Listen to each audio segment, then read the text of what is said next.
Mən Aminə Rəcəbəliyeva, tələbə mentorluq proqramının mentisi olmuşam. Hazırda Azərgold Qapalı Səhmdar Cəmiyyətində müşavirin köməkçisi vəzifəsində çalışıram. Tələbə mentorluq proqramı ümumiyyətlə mən hesab edirəm ki, bütün tələbələr üçün, mentilər üçün həm peşəkar, həm də şəxsi müsbət təsir olmuşdur.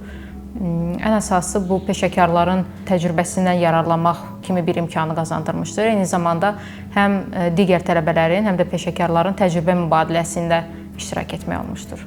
Ən yadda qalan iki əsas tədbir və təlim idi. Biri Nərgiz İsmailova ikinci yüksəliş müsabiqəsinin qalibi tərəfindən keçirdiyi layihələrin idarə edilməsi üzrə təlim idi.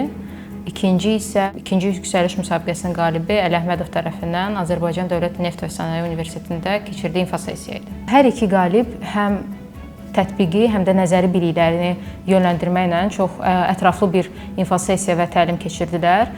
Mən fikirləşirəm ki, bu bir neçə saatlıq sessiyalar mənim üçün çox vacib və çox maraqlı oldu. Həmən infosessiyalarda nəinki həmən bu peşəkarlarla, eyni zamanda digər tələbələrlə tanış ola bildim. Mənim üçün ən əsas məqam burada təcrübə mübadiləsi və motivasiya idi.